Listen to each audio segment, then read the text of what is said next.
In the sprawling, interconnected world of Stranger Things, a show brimming with psychic powers, alternate dimensions, and government conspiracies, one of its most compelling heroes carries no supernatural abilities at all. His weapon is a landline telephone, his battlefield a cluttered living room, and his greatest power a relentless, burning anger. This is Murray Bauman, the paranoid private investigator turned unlikely ally, a man whose journey through the chaos of Hawkins, Indiana, is a masterclass in the transformation of raw, destructive rage into a focused, protective force. His story is not about monsters from the upside down, but about a very human monster within, the beast of unchecked aggression, of bitterness and isolation. And the fascinating, surprising tool he uses to tame that beast is the disciplined art of karate. To understand Murray is to understand a simple, powerful idea that the anger we feel, the rage that life can instill in us, doesn't have to be a bomb that destroys everything around us. It can, instead, be channeled. It can become fuel. For Murray, karate became the channel, and his fight for his newfound friends became the purpose that finally gave his fury a direction. When we first meet Murray, he is less a person and more a walking, talking manifestation of suspicion and pent-up frustration. He lives in a state of perpetual agitation, surrounded by walls papered with frantic conspiracy theories, seeing threats in every shadow and deceit in every government statement. His aggression is verbal, intellectual, and deeply personal. He is abrasive, insulting, and pushes people away with the same intensity he uses to pursue the truth. This isn't just a personality quirk, it's the scar tissue from a deep wound.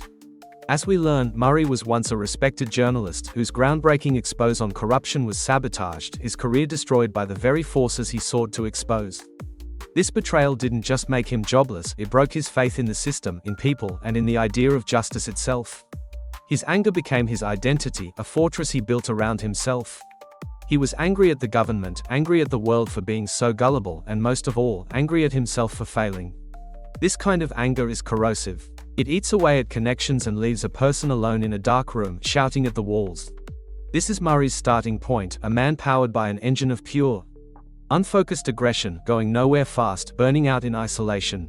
The change begins, ironically, when the very conspiracies he was ridiculed for chasing turn out to be terrifyingly real. Jonathan and Nancy Wheeler stumble into his life, bringing with them the first tangible proof of his wildest theories, a real monster, a real government cover-up. Suddenly, Murray's aggression finds a target. It's no longer a vague, swirling storm of bitterness, it has a shape. He can focus it on the Hawkins lab, on Dr. Brenner, on the Demogorgon. But focus alone isn't control. You can aim a wild fire hose, but without a nozzle, the water still sprays everywhere. The real transformation, the catharsis, which means a purifying release of emotional tension, comes through physical discipline. This is where karate enters the picture. In a brilliant, quiet character detail, the show reveals that Murray Bauman practices karate. We see him in his home, performing precise katas, his movements sharp, controlled, and powerful. This is the key to understanding his character's journey. Karate, at its heart, is not about violence. It is about self-control. It is about breath, focus, and turning chaotic energy into precise motion. Every punch, every block, every shout is governed by strict form and respect. For a man like Murray, whose mind is a chaotic storm of theories and outrage, the dojo, even a makeshift one in his living room, becomes a sanctuary of order. When he practices, he is forced to be in the moment. He must control his breathing, coordinate his limbs, and empty his mind of everything but the movement. This practice is a daily ritual of channeling. All that simmering aggression, that desire to lash out at the world that wronged him, is physically poured into these controlled movements. He is literally punching and kicking his rage, but doing so within a framework that prevents him from hurting himself or others. The aggression is expended, but productively. It is transformed from a mental state that paralyzes and isolates into a physical act that strengthens and centers. The karate doesn't eliminate his anger, it gives it a constructive outlet, draining the poison from his system so his mind can stay sharp. We then see the magnificent result of this channeling in action. When Murray is pulled into the fight, he is not a brawler. He doesn't fly off the handle.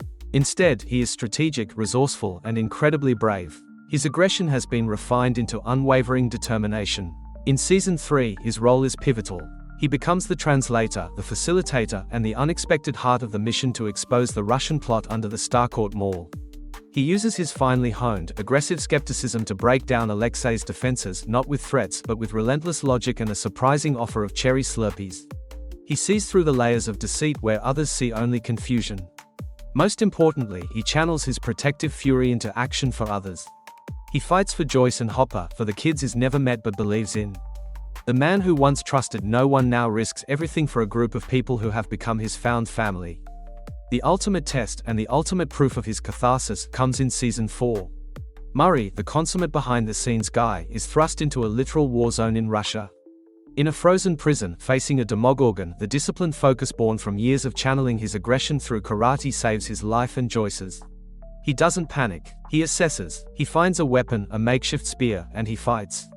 His movements, while not formal karate, carry the same principle: controlled, purposeful aggression. He uses his environment, his wits, and his courage.